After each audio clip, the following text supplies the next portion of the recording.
I was always a very assertive little girl. So I always liked to be involved in things, make things happen. I love being with people. I remember teaching, I've taught my first Sunday school class when I was about 9 years old. And I just collected together a group of children and we started like reading, and then I would go and I'd like beg, borrow and steal sweets to give as little prizes.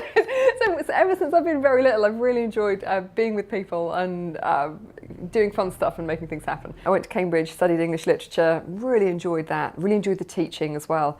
And I love the research, learning new things, being exposed to new ideas, but then being able to share those with other super smart students as I moved through my 20s and started supervising and lecturing was absolutely phenomenal. I was really aware that as I was studying revolutionary culture, and I was looking at the American Revolution, a real interesting moment of political, social, cultural, literary change, there was this revolution going on outside my office door, which was the internet. That was a real revolution. And you just have those moments when you think, well, I can sit here in my ivory tower for the next 25 years writing about revolution in the 17th and 18th and 19th centuries, or I could actually be part of something that's going on now and have an impact in the right here and the right now. I'm not good at balance.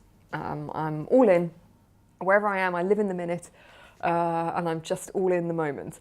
So for me, it's most helpful to have an integration between work and home.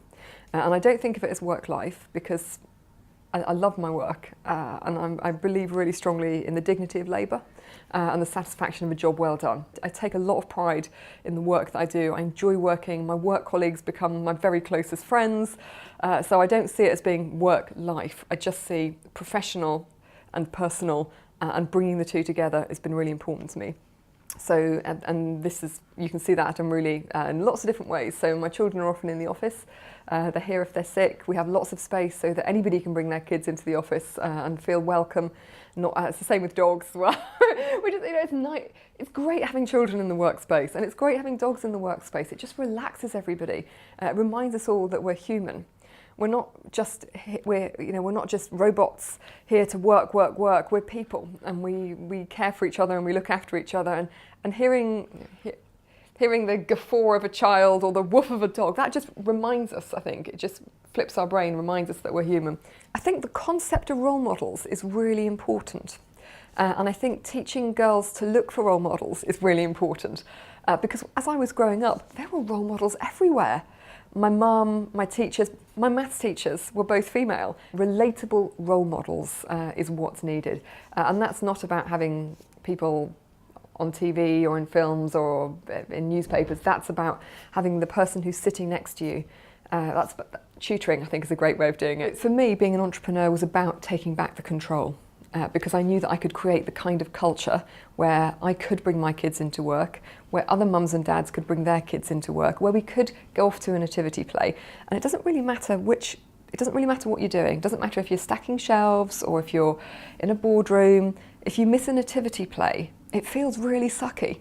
And that doesn't matter what job you're doing. It's about giving flexibility. So what I would say to women is choose your company carefully. Choose a company that is well known for not just respecting parents' rights, but treating its employees as individuals and as people. Because it's not just about being a parent. You might have a sick brother or sister. You might have an aging parent who needs help. You might have an illness. And you want to know that you're in a company where they're going to take care of you. And you're not going to feel cast out as soon as something bad happens. There's never been a better time to set up your own business. There really hasn't. There are so many opportunities, so many accelerators, incubators, work sharing spaces where you can go meet other people, connect, meet people, make friends, think about how you can help other people, become part of something bigger than yourself. And that's how you'll meet co-founders. And when you're with other people, that's when you'll come up with the best ideas. It's about everybody, and it's about the person that I'm talking to, and it's about the people that put everything together.